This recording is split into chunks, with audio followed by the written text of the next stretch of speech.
Good morning, everybody. I'd like to encourage you to take your seat. If you're waiting for coffee, we have coffee on this side of the room over here. If you are with the Coalition to Restore Coastal Louisiana's board or Coastal Advisory Committee, I invite you to come sit up here with me. And I'd like to invite everybody to move up. It's not like sit in the back of the classroom kind of time. Everybody can move on up. If you have any questions, come see us up front.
Good morning. Good morning, everyone. Please take your seats and we'll get started.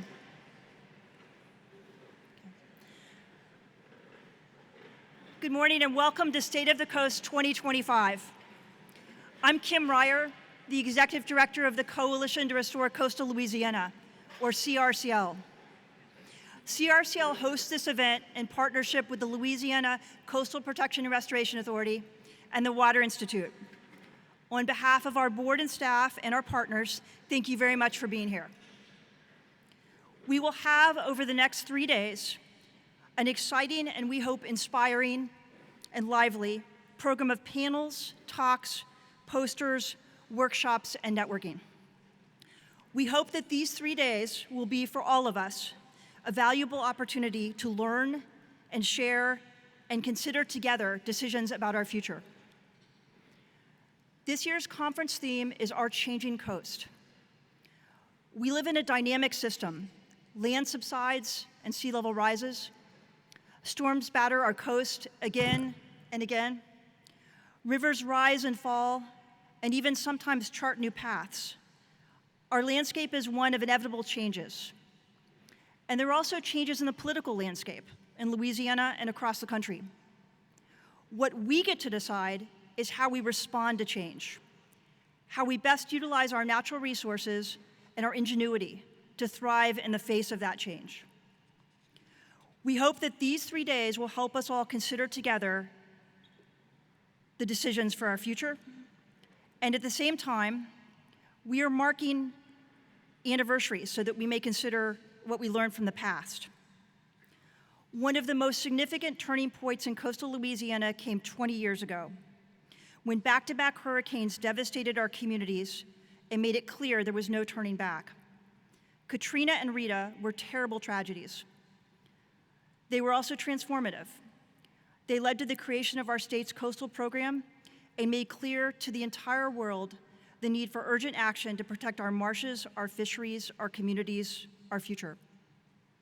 Katrina and Rita are no doubt on the minds of many people in South Louisiana and beyond this year. And they are the subject of our first discussion on the stage in just a few minutes. First, a bit more about the other events of the conference of these 3 days. We will have 3 other plenary sessions in this room. Later today at lunch, Rob Holmes, Jill Gamarini, David Wagner, and moderator Lauren Alexander Augustine will discuss how we can shift the paradigm from fighting nature to living in harmony with it. Our lunchtime session tomorrow will begin with an introduction by Colonel Cullen Jones of the Army Corps of Engineers, followed by a discussion of Neptune Pass, where there's a new delta forming land downriver of New Orleans, and what it means for our decisions about how to manage the Mississippi River. The panelists will be Richie Blink, Duran Elzy, Alex Kolker, Spencer Murphy, and the moderator, Alyssa Dalsman. Our lunch plenary on Thursday will focus on another anniversary, that of the Deepwater Horizon oil spill and the landmark settlement that followed the disaster. The panelists were key players in the settlement: Judge Carl Barbier, Judge Sally Shushan, John Cruden, and moderator Ben Allums. This afternoon, we'll have author Rob Holmes from our lunch panel today, and John Barry and Boyce Upholt signing books. John and Boyce will also be discussing their works in session 30 this afternoon. That session will be moderated by Times-Picayune advocate environmental reporter Mike Smith. And I hope that everyone here had an opportunity to read Mike's fabulous article about the Mississippi River over the weekend. Tomorrow afternoon, you'll be able to meet author Ben Depp, whose beautiful photographs are being featured in the plenary hall. Ben will be signing books alongside the paraglider from which he captures his photos. And we have planned also 95 concurrent sessions upstairs. This will include panels, standard sessions of talks, and new this year, lightning sessions, which are, as the name implies, short and to the point. 86 posters in the exhibit hall, presented next door by Stantec. Some will be up today, all will be up tomorrow. And more than 500 of you will be presenting at the conference. We greatly appreciate your sharing your research, your insights, and your ideas. And there's more. The Women's Coastal Leadership Breakfast presented by Jacobs will be on Thursday. That unfortunately is full, fortunately.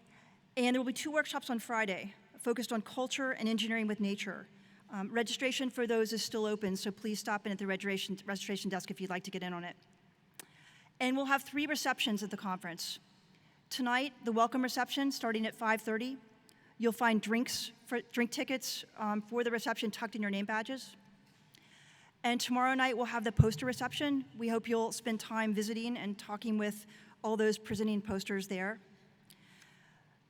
Thursday, at the conclusion of the conference, we'll have a special event, something new for the State of the Coast Conference, and that is going to be a closing reception, which will kick off a multi-year dialogue commemorating the 1927 Great Mississippi River Flood Centennial. This will be presented in partnership with the National Academies of Science, Engineering, and Medicine Gulf of Research Program and the Water Institute. It will blend music, storytelling, visual art, science, policy, and thought-provoking conversation. We hope to see all of you there. And one other special event, a bit outside State of the Coast, there'll be a special event tomorrow night after the poster reception at nearby Sidecar Restaurant and Patio. This is called Toast for the Coast, and this is a party to support CRCL. We hope that it will be attended by conference goers, and expect it to be a lot of fun. And before we begin, some important thank yous. First, big thanks to our program committee. The program committee has been led this year by Alyssa Dallasman of the Water Institute and Elizabeth Durrell of CPRA. 13 program committee members and 40 advisors worked to select and develop the content for our concurrent sessions upstairs. I also want to thank special thanks to Morgan Randall of the CRCL team who worked with this group to develop the program. I'd like to ask all of those to stand up and be recognized, please.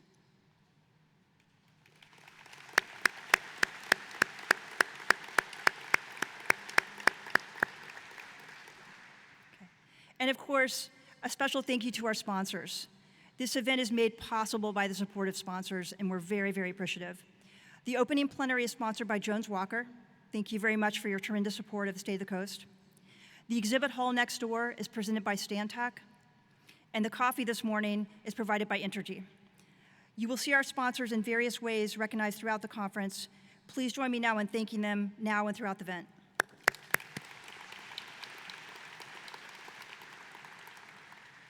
And finally, the sponsorship committee, who recruited and assisted all these sponsors.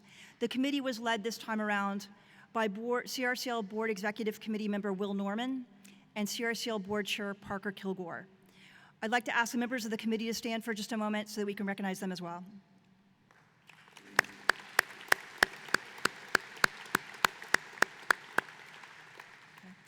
And with that, I'd like to invite our panelists to the stage. This morning's opening panel will be moderated by Bo Jones of the Water Institute, and Bo will be moderating a discussion we've titled Resilience and Reflection, 2 Decades of Coastal Restoration and Recovery. Thank you. Thanks, Kim.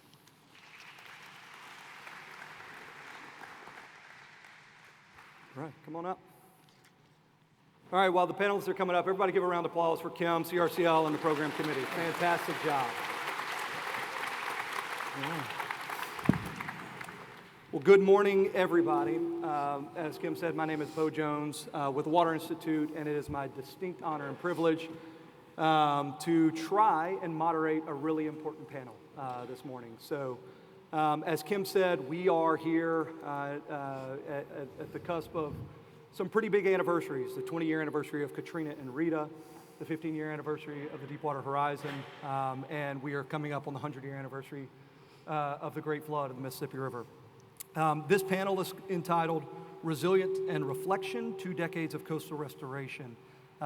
We know that Katrina and Rita sparked a lot of change, positive, negative, and really changed the world that we work in, the world that we live in.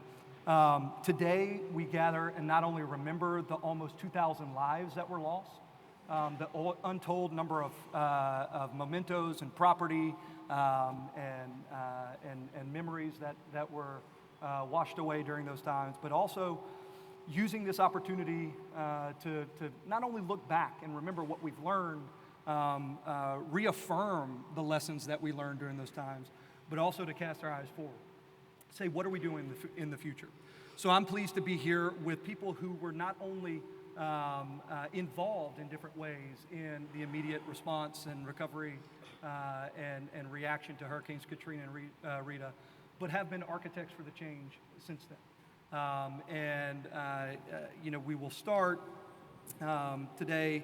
To my left, we have the Senator Mary Landrieu, who served this state very well for many years and is now at Van Ness Feldman.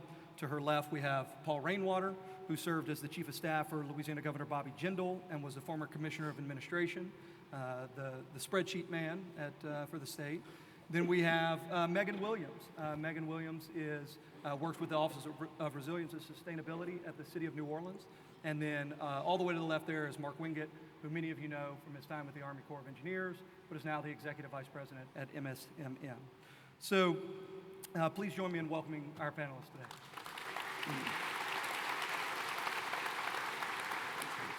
So we're going to start, obviously there's a lot of engineering, there's a lot of science, there's a lot of governance changes that have happened over the last 20 years, but we're going to go back and we're going to start with the human.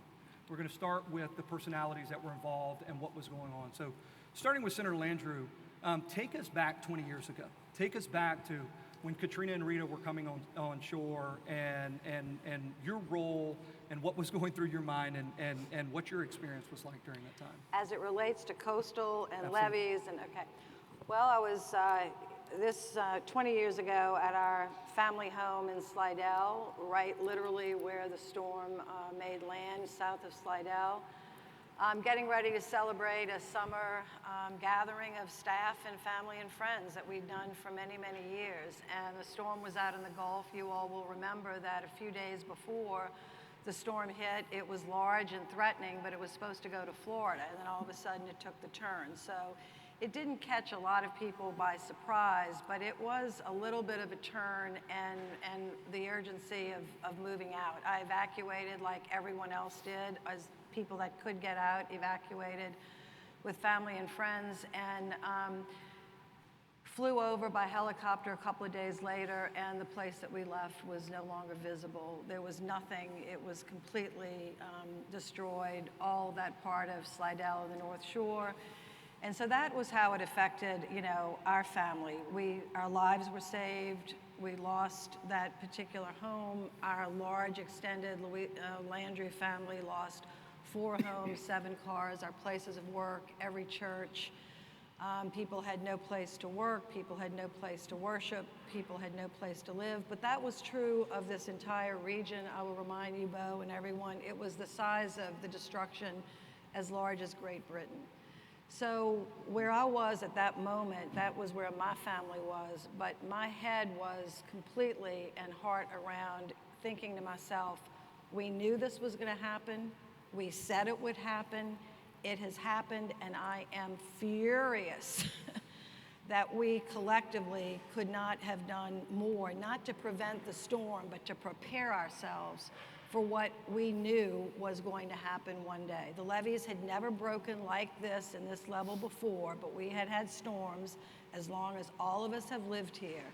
So I'll stop there, but it still makes me angry to think about it, but that anger motivates me, and I hope it motivates you guys and gals to continue to do this great work to secure our place in Louisiana, our Gulf Coast, and to help show the country and the world how to build resilient master plan based on science and engineering and goodwill and trust and debate and democracy to help save this special place in the world that represents so much for everybody in the world. Thank you, Senator. Paul. Thank you, Bo.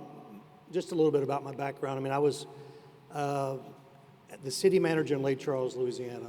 Before then, I had deployed to Afghanistan in November 2001.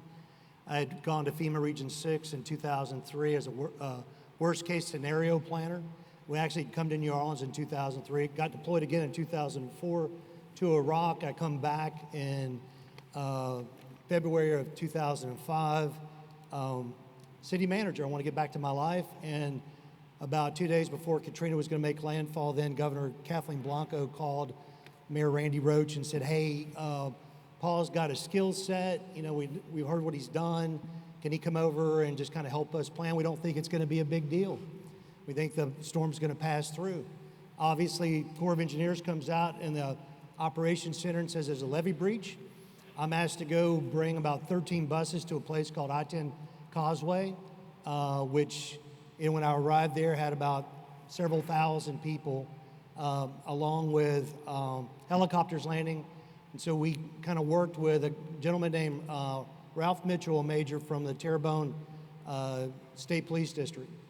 We spent the night rescuing children and collecting bodies, and spent about 2 days there until General Honore's team came in and relieved us. I went back to Lake Charles to work with Katrina evacuees who had been sheltered. Of course, we had to evacuate the evacuees 3 weeks later.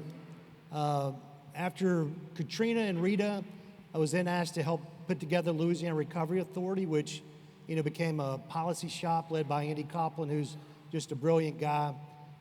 And we started writing policies, and I did 200 public meetings between Cameron and St. Bernard to help people start to understand what rebuilding looked like. I was very fortunate that Senator Mary Landrieu had seen me at one of those meetings and asked me to come to D.C. to be her legislative director, which was an unbelievable opportunity because the first day on the job, the senator said, okay, so there's no on-the-job training. Our first meeting was the OMB director, Rob Portman, and it's about the 10% match. Now I'm going to be in the first 5 minutes of the meeting. You're going to be in the rest of the meeting, and your job is to get the 10% waived. Do you understand? So we get 100% reimbursement. 100%. I said, yes, ma'am. So Rob Portman and I had quite the conversation. He approved it. The senator said, okay, you're trained. Now go see Joe Lieberman, go see Daniel Inouye, go see Dick Shelby, go see Dick Durbin, go see the White House. And that's what we did for a year and a half until Governor Jindal was elected and asked me to come run the Louisiana Recovery Authority, which I took great pride in some of the changes we made and help people rebuild. And that's my Katrina Rita story. You can see why I didn't roll through your entire resume. No.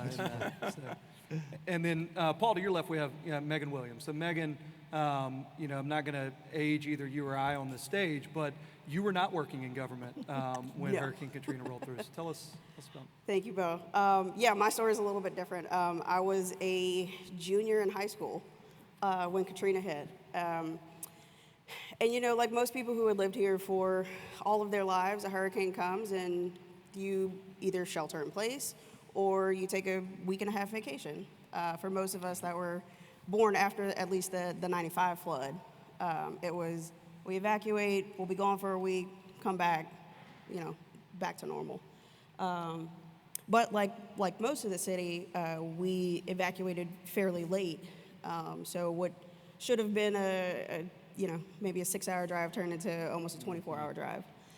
We evacuated to Zwally, where we had some family friends.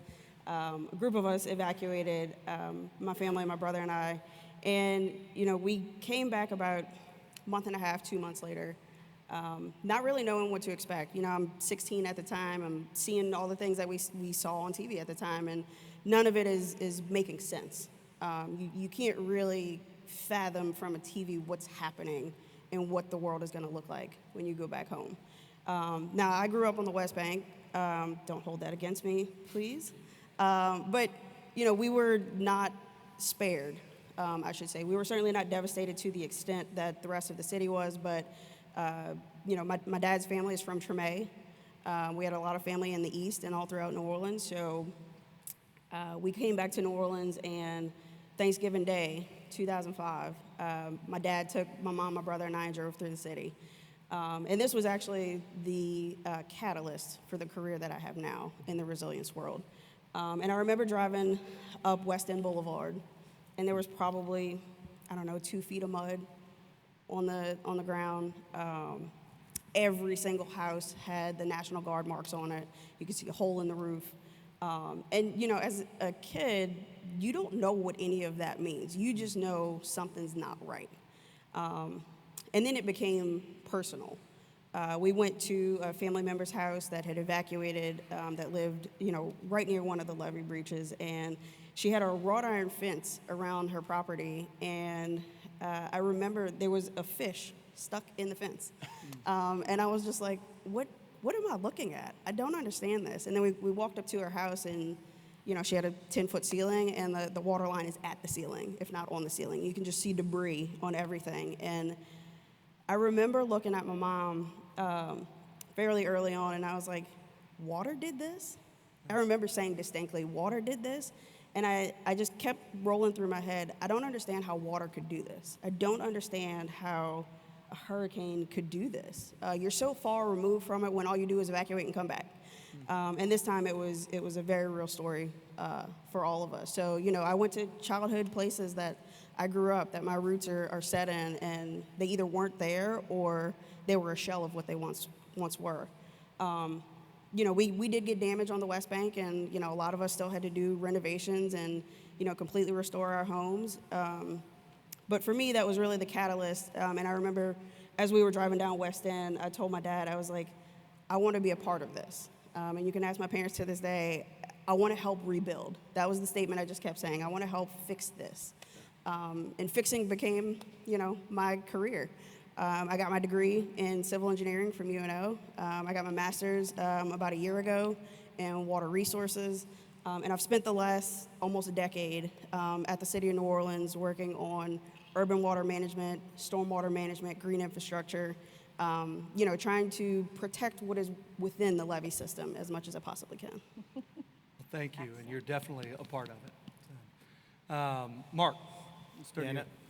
Thank you, Bo. 20 years ago, I actually had a full head of hair, and I thought I brought the photo, but You and y'all me both. apparently didn't put that up there.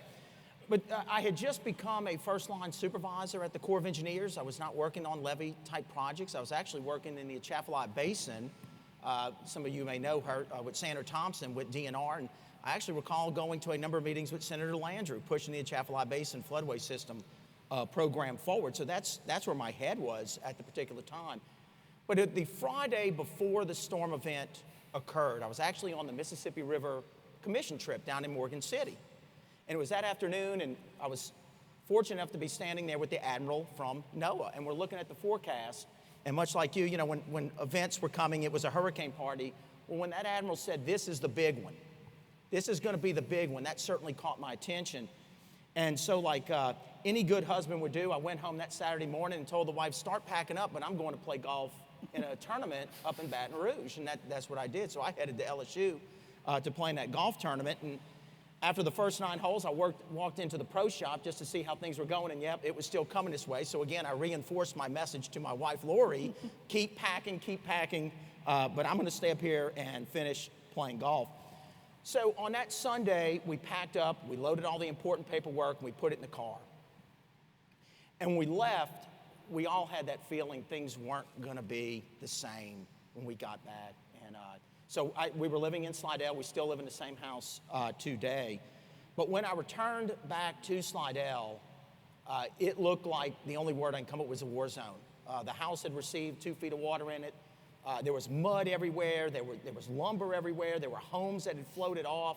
It was terrible. I was with my dad. He and my mom lived in Bay St. Louis.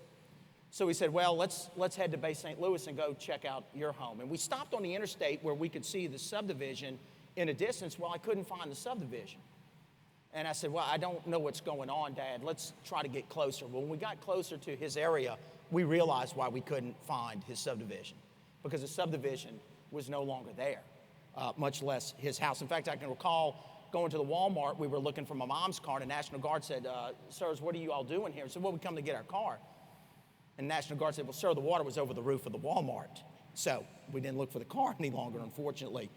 But after seeing the house and the condition, I called my boss back at the corner and said, look, I'm going to need some time to sort things out. I don't know where we're going to live. I don't know where we're going to stay. The house was a wreck. Everything was waterlogged. You couldn't pick up a piece of furniture. There were no stores. There were no schools. There were no churches. There was nothing. And where were you going to live? In fact, I called real estate agents looking for a home to live. And there were no homes to even buy. And so for those first 2 days, I tried to gut the house out, and I wasn't making a whole lot of progress. Everything was just so heavy. And we live in a 2-story. And I walked upstairs about the 3rd day. I don't know why it took 3 days, but it did. I guess it's just you're so overwhelmed. And when I went upstairs, it was like the storm had never occurred. And so I called my wife and I said, I now know where we're going to live. Because truly at that point, I didn't know where we were going to live. So we lived upstairs, and the kitchen, of course, the downstairs was all gutted. We lived with a crock pot and a microwave like many folks did for about the next 9 months. There's one little story, though, because you couldn't, and my daughter at the time was 1 year old. And of course, if you start thinking about it, you know what all comes back. But it was very difficult to get anything. And the one thing I needed was ice. Because if you did get some food, you need to keep it in your ice chest and kind of keep that cold. There was no power. And I was sitting on the front porch, and my wife and my daughter came home, and I was smiling. And they said, why are you smiling? And I said, because I sit here and I feel like a king today. Because Red Cross had come by. The Baptist church was preparing meals, and they dropped ice off and they dropped food off. And sitting on an ice chest with ice. So I reflect back that often. When things get tough, you think about those priorities. So certainly family and a little levity and ice is critical. Thank you, Bo. It's about the people, right? We in this room wrestle with some big discussions. We wrestle with the engineering and the science and the policy and the governance. But we started deliberately on the personal story. And it's not lost on me that you know, the five of us up here have a voice and have a position to do something. There are many others that went through this, that lived this. I think it's important to not forget that 20 years on, to not forget the personal toll. But we know some things have happened in the last 20 years, right, Senator Landrieu? We know that a lot of work has been put in. Immediately after the storm, we have the IPET report and the ILIT report and Team Louisiana and the Louisiana Recovery Authority and this paper and that paper talking about what went wrong, what did we miss, what can we change. And so we learned a lot in the aftermath. We learned a lot. We did a lot of new things. We restructured governance. Some of it's worked. Some of it we've rethought.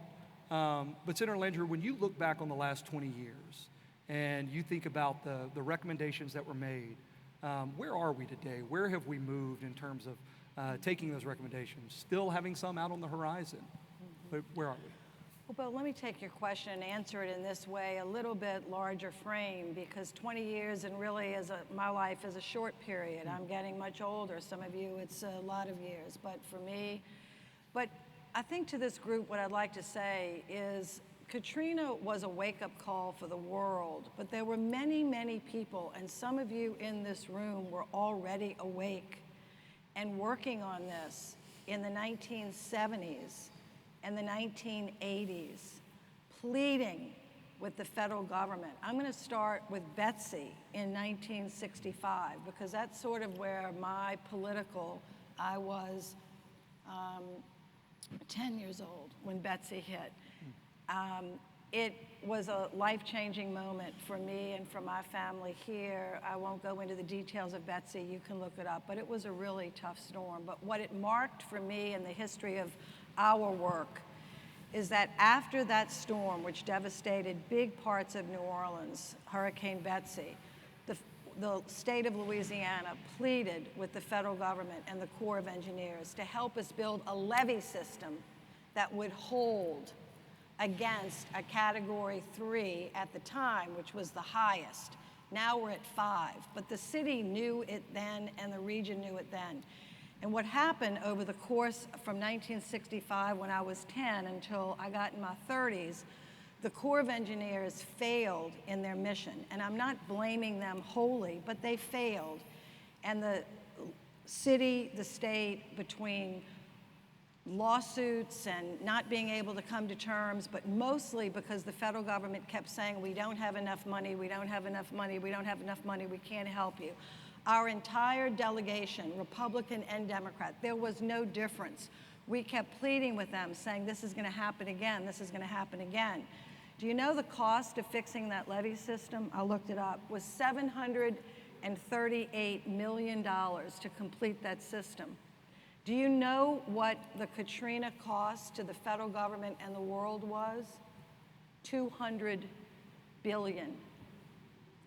That is the message I want to leave today.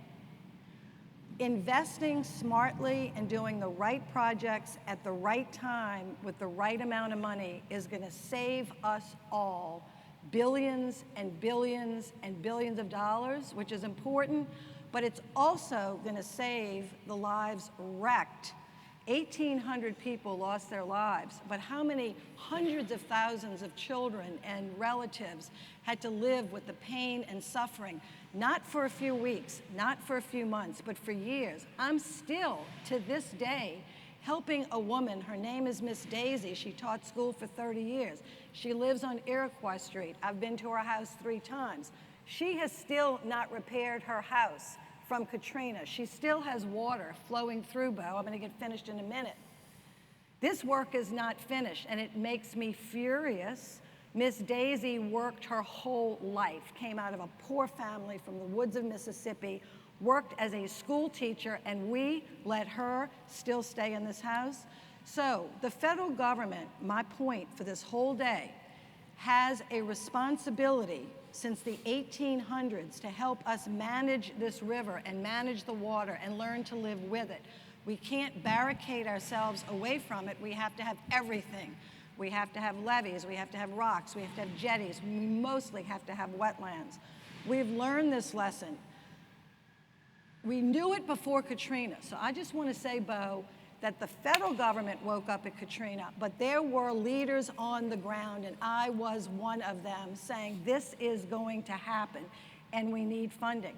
I'm still saying that today, and the federal government still has not come up with the funding that we need to make this master plan work. It's up to us to build the master plan politically, based on science and engineering. It's a political, democratic decision. We make it together. And our governor and our legislature have to manage it. Chip Klein's in the room, he ran it. Paul has had a lot to do with it. Bo and the Water Institute. We created the Water Institute after Katrina. We created the CPRA. All of us built these institutions to make sure this never happens again. We have good plans. We need the money. This is where we're going to get it. Out of the Gulf of Mexico comes every year anywhere from $2 billion to 18 to 20 billion a year. I want to say those numbers again. $2 billion to $18 billion a year that come from offshore oil and gas in federal waters. The federal government has taken that money, taken it, all of it, virtually, every year, and they send it to Washington. And then Washington sends it to California and New York and Chicago and leaves us to drown. That is the truth. When I got to Washington, it became a clause célèbre for me to change that, and I did with the delegation.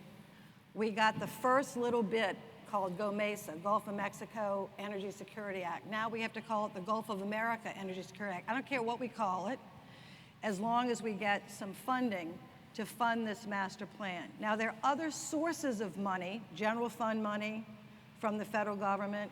Good luck trying to get that. But if we don't get our eyes on getting a large amount of money, last thing on this, if we're waiting for another Deepwater Horizon to blow up, so we can get, you can't save a coast on penalty money from accidents that kill your people.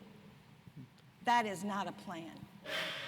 And so we're living right now, so don't be so proud of all of us. We're living right now on money that came from the death of 11 men that blew up on that day at the Deepwater Horizon. And that $40 billion came to the state, again, through legislation that I helped to pass, to help us, that's under, and state funding to do what we're doing. But if we're here today talking about how to move forward, what we learned from Katrina, don't fool around when you're building your levees, find the money to do it, make the investments, stay strong politically, stay together politically, trust your engineers and your scientists, let them show the way, and we can build and must build a much more resilient city. But don't kid yourself. We cannot do that without the funding. And so we're going to try to ask for 50% of that funding. That's what our delegation has supported forever, to get 50% of the funding like the interior states get. New Mexico got $2.3 billion last year. They don't even have a coast. They kept 50% of their oil and gas money. We sent $6 billion to the federal government and basically got $175 million. So the Corps can't be blamed completely. They are underfunded agency. They are overworked and they don't have enough money. But we just can't keep saying we can't do it, we can't do it, we can't figure it out, we can't afford it, and watch our people suffer like they've done for the last many, many decades. Paul. Thank you, Senator. She's always tough to follow, right? You know, I think about a lot of the policy changes that have been made, and a lot of them are good. And, you know, kind of what motivates, you know, policymakers, politicians, and others, because, I mean, I deal with, I'm not an engineer, right? I deal on the policy side, and I was kind of an accidental policymaker because of Katrina and Rita, and it pushed me into a place where, you know, I wasn't that comfortable because I'm more of a hands-on kind of person in numbers. But there was this one motivator for me, and I'll never forget this, is as long as I live. I found a 4-year-old girl during Katrina, and my team wanted to leave. I had about 13 folks, and you know, people were nervous. You know, there was a lot of looting going on. There were guns. There were shots fired. And I took the little girl, and I told my team, I said, you can leave me, but I'm staying. I'm going to stay with this little girl until I find her parents or I get her to protective services. That's what I'm going to do. So from that moment on, for me, whether it was in Baton Rouge or D.C., I thought about that little girl. And the reality is we all have a responsibility to make sure that doesn't happen again. And it requires a certain level of sincerity and push and drive that, you know, we don't always get to do anymore because of I'm a consultant or I do different things, but I will tell you the groups I volunteer with, the groups I work with, when I talk to somebody in D.C. about what's happening in coastal Louisiana or levee or wherever it might be, it's about that little girl. And it's about protecting that little girl against things that should not happen in the United States of America. Amen. End of story. There is no excuse for it. And so, you know, as the senator said, there's this place where we have to figure out where we're going to meet, and it's about science, right? I mean, I'm a liberal arts major, but I have learned over the years that science is a very important thing, and it drives everything we really do. But how do we communicate that to voters, and how do we, I mean, think about the things that have happened in Louisiana. There's been some very positive movement. People have made market decisions, right? In coastal Cameron, they left, right? They said, this is not sustainable. Our people elevated. The same has happened in Southeast Louisiana, and communities have invested money to build levees, to do the things they need to do. The New Orleans Sewage and Water Board is investing money. The state's investing money in it. That is actually happening. The structures that have been created, the governance structures that are so important, everything that we do, but it's all driven by science. And you play an amazing role in that. But the question is, as we kind of move forward, and all the improvements that have been done, is how do we keep the science forefront in the forefront rather than some of the other things? And to me, it's about the little girl, because science will protect her, and that's just the reality of it. So. Indeed. Megan, we've talked a lot about the coast, we've talked about the levees, but as you said in your opening, what happens inside the levees? What have we learned? What are we doing now?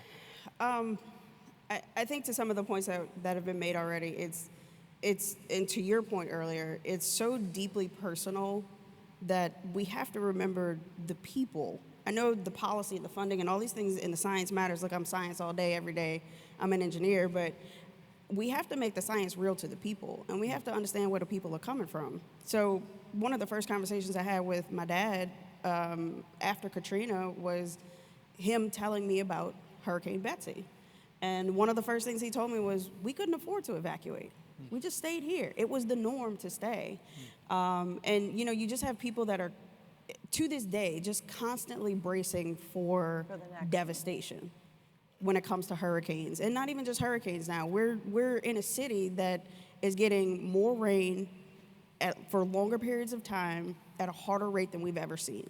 So there's a fatigue that people are experiencing when it comes to a lot of versions of climate change, but especially as we come upon the 20th anniversary of Katrina, there's a lot of trauma, I think, that we forget as policymakers and decision makers, that people lived through this and they are continuing to live through it. So if we don't make the science real to the people, not just us as the engineers and the policymakers and the planners. We know these things. We know it left, right, up, down, and everywhere in between.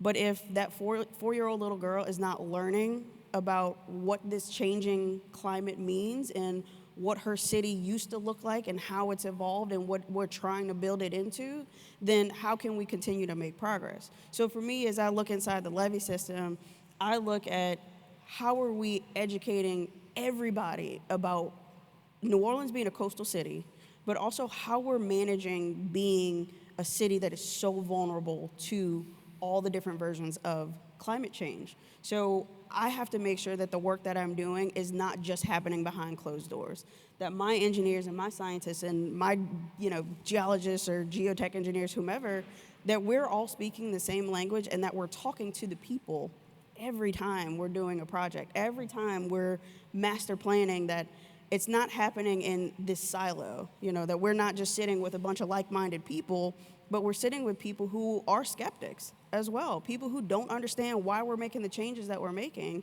and making that the real touch point for us is bringing the science to the people. And that's how we get people on board, is making sure that this is real life scenarios. This is not just us planning in a vacuum and drawing some stuff on a board and tinkering behind a computer. This is stuff that touches everybody's life every day, especially in New Orleans. We've, by the grace of God, not had another Katrina, and I'm crossing my fingers, praying, doing all the things that it doesn't happen, but it doesn't take much for us to look at Florida, Mississippi, Alabama, and see what they've been through in the last year. And that could very easily be us. So if we don't make sure that we are addressing the folks that are living this day to day, people whose homes still look like Hurricane Katrina happened yesterday. Mm-hmm. You can still drive through the city and see not just markers and monuments, but you can still see homes that are reminiscent of Katrina. So I think we, as the engineers and the planners and all these science and numbers people, we have a duty to make sure that this also makes sense to the people who are not sitting in the room with us every single day. Yeah, beautiful. Mark, what have we learned in the last 20? Yeah, Bo, appreciate that question. As a former Corps of Engineers employee, I would certainly be remiss if I didn't talk about what's been accomplished since Hurricane Katrina. And I'd like to talk about the Hurricane Storm Damage Risk Reduction System. In the aftermath of Hurricane Katrina, we know the 1,400 plus lost lives, the devastating damage, and ultimately the nation responded. The nation responded to the tune of providing the Corps of Engineers with funding, full funding, upfront funding in the amount of $14.6 billion to implement the Hurricane Storm Damage Risk Reduction System. $14.6 billion. If I reflect back in 2004, 2003 timeframe, our annual appropriations at the Corps in New Orleans was about $300 million to $350 million a year. What the nation did is they gave the Corps of Engineers in New Orleans about 45 years of funding. Essentially, yes, it was through 7 supplementals, but essentially at one time, 45 years of work to accomplish with a sense of urgency. Clearly unprecedented. And so what did the Corps of Engineers and many of its partners do with those funds? Well, they completely rebuilt the existing, this is interesting, before Katrina, we rebuilt the existing hurricane protection system. And as we know, it was only a system in name only. It was also an incomplete project, okay? Probably somewhere around 60% at best complete at that particular time. And so now what did we do? We built the Hurricane Storm Damage Risk Reduction System, a system that is a 130-mile complete perimeter providing risk reduction. It closed the gaps that existed when Hurricane Katrina struck.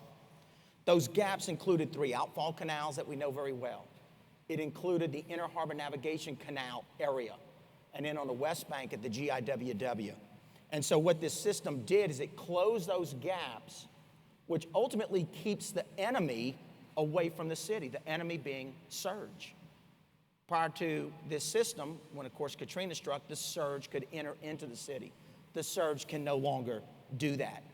The levees that exist today in this program are certainly not your father's levees.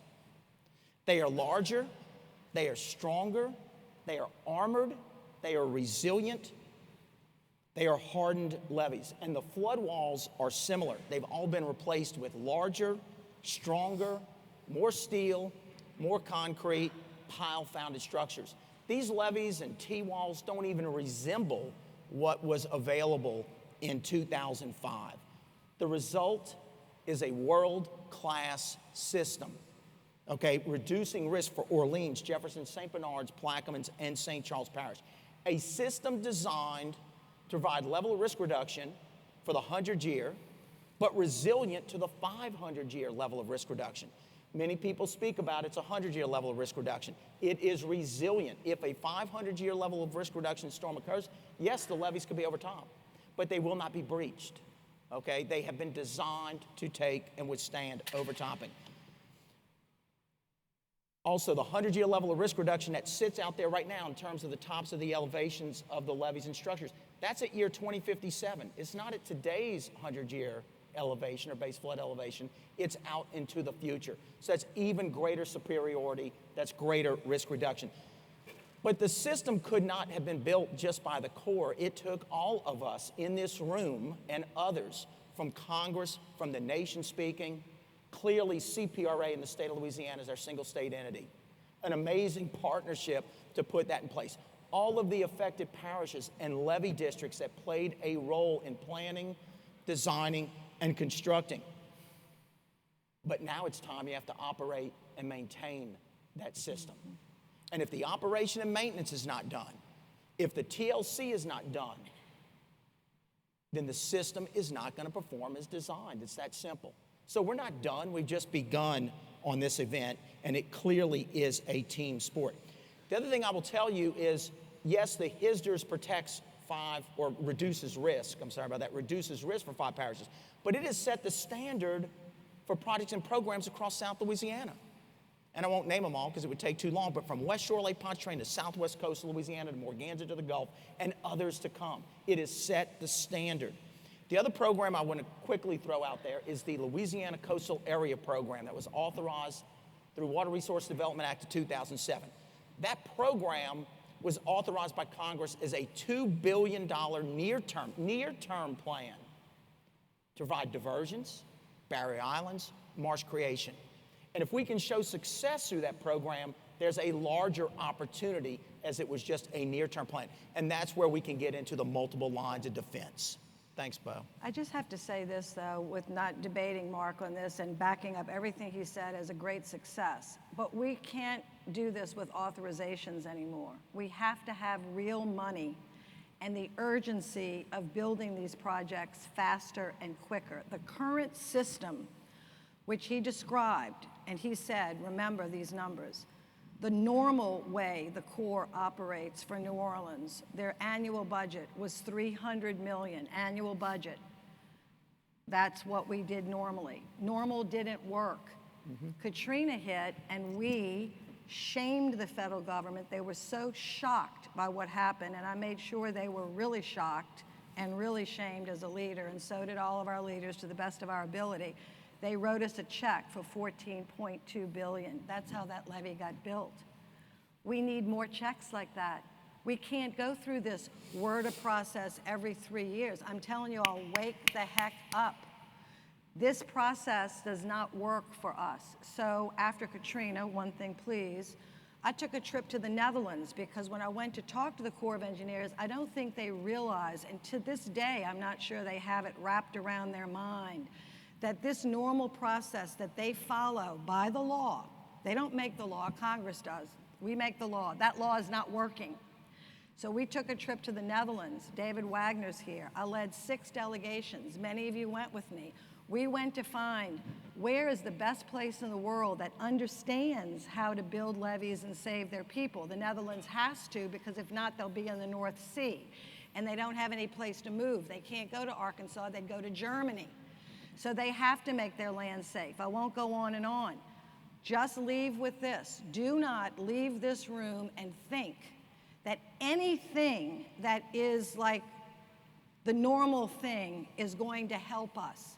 We have to get much higher expectations, much more energy, demand that the federal government get out of their old way of doing things and find a source of revenue that we can build projects like Mid-Barataria diversion, like Morganza to the Gulf, like the West Bank levee system. And as a senator who represented the entire state, although my home is New Orleans, and I was raised here, I work up every day thinking about the people outside of the HISTRA system. I think about the people in Houma. I think about the people in St. Mary Parish. I think about the people in Lake Charles who are still struggling. We have a whole state and a whole region and a whole Gulf Coast, which is America's energy coast. So when I hear presidents talk about energy dominance, when I hear senators and House members talk about we are going to be great, how about starting greatness at home on the energy coast that helps make us great? This Mississippi River is what makes this nation great. Australia doesn't have it. Look at the map. If Australia had the Mississippi River, they'd look like the United States. They don't have water. That's what makes them Australia, what makes us the greatest nation in the world. We cannot manage this river by ourselves. We only have 4 million people. We are a poor state. Why put the burden on us? We have to get the nation to understand this, or we are doomed. And you can say Mary Landrieu said it. Because I do not want our people to suffer anymore, and I just as soon tell them the truth. Tell the kids the truth. Do not lie to them. The same old, and I'll end with this, Bo. Have we done a lot since Katrina? Yes. CPRA, trips to the Netherlands. David Wagner's taught us all, Wagner Ball, how to live with water. We know what to do. We have better plans. Did Paul lead 200 meetings? Yes. Did he listen to people? Yes. He's a great leader. We did all that. Created the CPRA, the Water Institute. Yes, check, check, check, check. Leave here and know this, that I said it. This is not enough. It's not enough. And if we don't get the political will and the strength to demand what this state needs, what this region needs, then shame on us. You all do not look like weaklings to me, and you look like very strong people. So I'm gonna leave it at that, but this is something, as Paul knows, because he worked with me, and some of my team is here. Kia Sherman, Tanner's not here. I could cry thinking about the staff that I have helped to train that are still in the field working on this. But I'm saying to you guys, do not rest on your laurels. And we need to make every legislator, every member of Congress understand, if you want to save this 4-year-old girl, if you really want to do it, then we have to elevate our game. This is like a Drew Brees thing. This is not your normal thing. And I'm going to stop and calm myself down, but I just have to say it. So you can quote me however you want, but the normal stuff is not going to work, and we need to get to a higher place.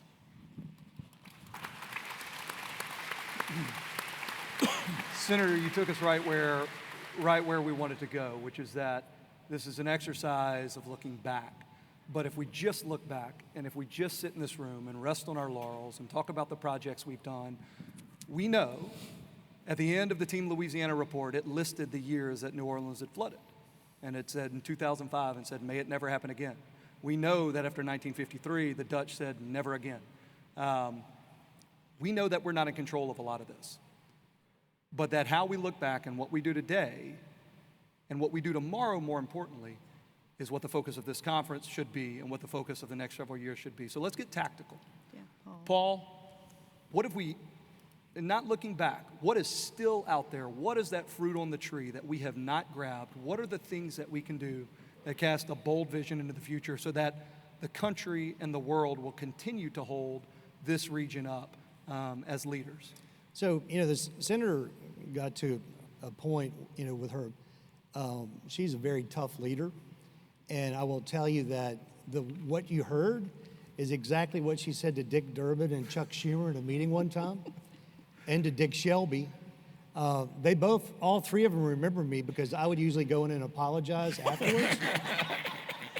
And they would She didn't really mean it. Oh, yes, she did. Yes, she did. and we would usually get what we needed, right? But I watched her just very quickly grab Senator Osborne on the Senate floor. No, Coburn. It was Coburn.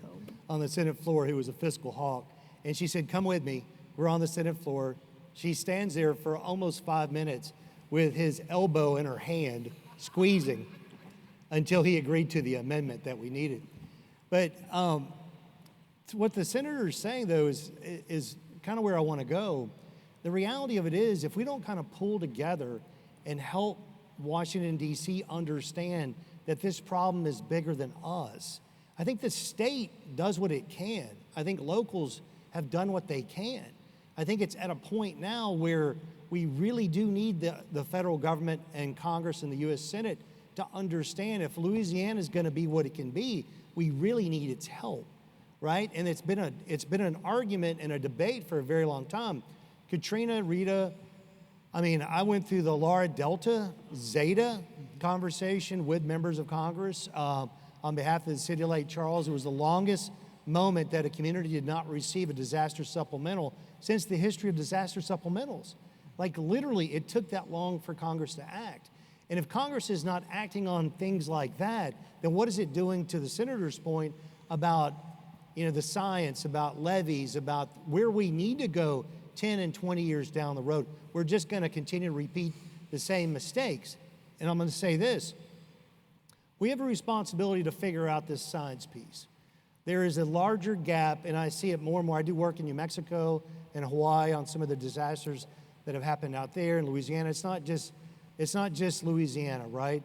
There is a gap between the regular voting citizen, the science community, and the policymakers. And those three areas, we've got to figure that out. We've got to figure out how, and digitization and the iPhone is not the only way to do it. It's going to take face-to-face meetings, and it's going to take time and energy and kind of sweat, blood, and tears to get it done, to move the country in a different direction as it relates to the issues we're talking about right now. Thanks, Paul. Megan, if you go from the Broad down and you come to the city of New Orleans, right? Eyes have been on the city of New Orleans since Katrina, watching what we do like a hawk. And in your office, I can say easily is some of the most inspiring work that comes out with Greg and Anna and Dan and you and the team there. What else is there to do? What is the work that still needs to be pushed forward? What do you think will show the world that this is worth it? I think for us, it's proving the concept. We in the resilience world tend to think a lot about the concept and the policy that needs to be made, but I think we have to prove that. We've got a lot of great folks on our team and a lot of our consultants that work with us, but I think there's a couple things in the prove it mentality. And for me, in the urban water world, it's challenging my engineers and my consultants to get outside of what we have historically done in the city. We're a 300-year-old city. We can't continue to just build infrastructure the way that we historically have done. So I think as we sort of expand our horizons and look to other cities like the Netherlands, like other urban cities, and how we do the work and how we change our mindset as the scientists and the engineers to prove that that it works. And that means putting shovels in the ground. That means getting out of behind our computers and getting out into the real world and seeing what is the environment that we are trying to change. A lot of what we are also trying to do is asking people to change how they interact with their everyday environment. My work focuses on green infrastructure and stormwater management, and this idea of living with water means that we don't hide water. Water is an asset. It's not our enemy like it historically has been. Putting all the water under the ground and trying to pump it out creates an excessive demand on our pump stations. We pump every drop of water out. That's a lot of demand on an aging infrastructure system, both from the pipes to the pumps to the power to everywhere in between. And I think for us, we really have to challenge ourselves from the resilience aspect to make sure that the concept is deliverable. I think sometimes those things don't always match up, and that the concept is so far up here that there's a feasibility aspect that we tend to miss. And I think bridging that gap and showing proof of concept is how we continue to move this forward. And that is going to take all of us in this room, from the coastal aspect to the engineering aspect to, what's happening inside the levees, to really depart from the norm, as we have said, multiple times, not just from a funding aspect, but from how we design and do things, from how we use energy, how we interact with the urban world around us, how hot it is. We are one of the hottest cities in the United States, if not the world.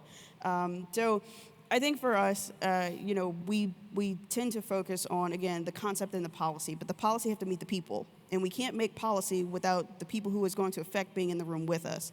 And I think that's really one of the largest things that we have to get better at, as not just as a city, but as a state and as a nation, is we tend to make policy for people that are not in the room with us. And we forget that people have to live with this every day. All of our coastal issues that we have are affecting people every single day. You hear about the football field that we lose every couple of minutes, every hour, whatever it is, that the number's changing all the time. But I think we have to remember that the concept means that the people got to get on board too. And the way to do that is to bring the people and the policy and the engineers into the same room. I think to Paul's point, we have to bridge that gap a lot. And doing that, I think having a resilience office like we do is a great concept for that. A lot of people don't even know what that means, because that word kind of gets thrown around. It's a buzzword these days. So proving what it means to be resilient and sustainable is proof of concept. It's not just these theoretical things. We love a master plan. I love a master plan. But can we execute a master plan to show everyone we can put our money where our mouth is, and that all these things we've been tinkering with actually work? Thank you, Megan. Mark, as several people have noted before, the country may have woken up in Hurricane Katrina, right? But there were a lot of people already awake here. And that story goes back a lot further on this delta, right? For thousands of years, people have been living on this dynamic delta. And in 1953, when the Dutch had their Hurricane Katrina moment, they picked up the phone and they called the Waterways Experimentation Station, right? The knowledge and the understanding of how to live in these dynamic ecosystems has been in this delta for a long time, right? And the eyes are definitely on us. So when you spent a long storied career with the Corps, and now you've stepped out into the private sector, and when you look to the future, what are the elements of whether it's projects or vision that you think we need to pull from to continue literally thousands of years of leadership in how to live in this dynamic ecosystem? Where do you think we need to go? Well, I will echo, and I agree with Senator Landrieu. Clearly, funding is a requirement. And we saw success with HSDRs when we got the $14.6 billion. But it wasn't too long ago in 2018 when the Bipartisan Budget Act of 2018 was passed into law. We received full federal funding also on West Shore Lake Pontchartrain, the Comeet River Diversion, the East Baton Rouge Flood Control Project, and even some work down in Grand Isle. We even saw the Corps of Engineers when we had the pleasure of briefing the chief at the time that the West Shore project cost had gone from $760 million to $3.6 billion. And he basically told Colonel Jones, keep the foot on the pedal. We're going to fund this thing and we're going to get it done. We need that level of commitment to fund these particular projects. When I left the Corps a year and a half ago, it was my estimate that we had about a $30 billion need just in Corps of Engineers infrastructure projects. That's coastal works, that's flood risk management, and of course that's maintaining our navigation channels, about a $30 billion need. So the commitment's got to be there. I don't know how you go about getting the $30 billion. Senator Landrieu spoke a little bit about that. We have sources. But what I will tell you, and we know this, it's a team sport to implement these projects. And it doesn't just take the money. Yes, the money has to be there, but everyone has to be committed. Everyone committed to delivering these generational projects. And when I say everyone, what do I mean by that? The individual homeowner has to be committed. You know why? Because I need right of entry to get onto their property. And they're not even familiar with the project. And that slows the schedule down. To that major pipeline utility company that doesn't want to relocate their line. But by permit, they're responsible for relocating their line. Well, where's their money? Where's their schedule? Where's their timeline? Has anyone approached them? All the way at the local level and the parish level and the state level, they all have responsibilities to deliver these programs. It's not just getting the money to construct it, but everyone's got to be committed to actually implementing it. And then once it's constructed, as I mentioned earlier, the operation and maintenance. We live in we live in an area that where the relative sea level rise and subsidence, all our projects need TLC continually. So it's got to be that long-term commitment. But I do believe it. Clearly, we can't do anything without the funds in place. I think what you're hearing very clearly is that, as Senator Landrieu noted early on, that although 20 years may seem like a long time, it's a second, right? It's not that long ago. And I think one of the things that you're hearing very clearly is that what is the story of Katrina and Rita? What have we learned? That story is still being written, though. That story is still being written today. And I think it's very telling that all four of you are still very hard at work. And I also think it's important that when you reflect, there are some big, complex governance and funding and scientific and engineering challenges. But Paul, it comes back to that 4-year-old little girl. Megan, it comes back to the fish in the wrought iron gate. You know, Mark, it comes back to a 1-year-old having to evacuate her home and coming back in the home that she knew wasn't there. Senator Landrieu, it comes back to the woman who's still living in the house that's there, right? This is a very personal story. And I think it's important to know, and I think it was really important for me to hear, and I hope for the room to hear, that what's happened in 20 years, it's still being written, and it's up to this room to continue writing it. But a lot of good. I just want to end on a more positive note than I've been, if you just give me a second. So many wonderful things have been done in the last 20 years, Bo, and you are one of them, and the Water Institute and CPRA. And think about the changes to the levee board. When I got to the legislature, there were 52 levee boards. They were all political, and they didn't care which way the water went. It was a mess. That's all been changed. Our levee boards are now professional. I could go on and on with the creation of CPECs, the new pieces of bills. When Mark just said the projects, Garrett Graves did that. I want to give him credit. He did it. He got those projects, West Shore Levee. You've had congressmen and women stand up and make it happen. We've had governors, Democrats and Republicans that have stood together. The legislature's passed that master plan. Chip Klein, thank you, God, for your leadership on that master plan. We have done so much. I want you all to know we are, as challenged as we are, this is going to frighten you, but we are the leaders of the world in this. It's a little scary to think, but we are. We always sort of have been, like Bo said. The pumps, the gravity pumps, were invented at Tulane University. The engineering that was done to build this city in the first place when Thomas Jefferson bought Louisiana. It's here. We have it. We just need more money from the federal government that we help produce for them every day on our backs. And we need to stay together and continue to make the plans that we've been making and just accelerate. This is not out of our reach. I don't want you all to leave here and say, Mary Landrieu says we're doomed and we can't do anything. I'm saying we can. And I'll just leave it at that. You all know what to do. We cannot do it without the money, and we got to stop thinking tin cups and bake sales and all that, and please give us $1 million. We have to find a source of funding, stick with our master plan, and change it if we need to. I mean, didn't come down from Moses, from Mount Sinai, but the legislature needs to change it and continue to be the world leader that we are. Virginia is looking at us. The Great Lakes are looking at us. The coast of the Gulf Coast is looking to Louisiana. Texas is looking to us. The Ike Dike is, modeled after some of the stuff we've done. So take pride in that, but do not rest on your laurels. I don't think I can say it better. So please, everybody, give a hand for our panel up here. Back over to Kim. Thank you, Kim. Thank you very much to our distinguished panel. We appreciate your reflections and your insights. Thank you very much. Our first set of concurrent sessions, sessions 1 through 10, will start upstairs at 11 o'clock in just a few minutes. When you leave these doors, you will turn immediately to the right and go up to the escalators. Then we'll see you back here for lunch at 12:30.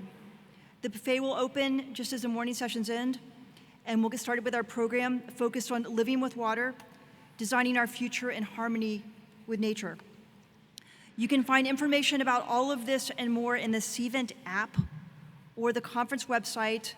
But please, if you have any questions or need anything at all, stop by registration in the lobby or find someone in a blue CRCL t-shirt, or shirt rather, and an orange lanyard. There are QR codes around and about to help you download the app. And also, please note there's a continuing education table out front to assist those of you who need assistance in securing continuing education credits. We have nearly 1,300 people here today. We are excited to be with you to consider together our changing coast, and we hope that we can learn, share, and consider decisions about our future. We wish that you will enjoy the conference, and we'll see you back here at 12:30. Thank you. So you really did a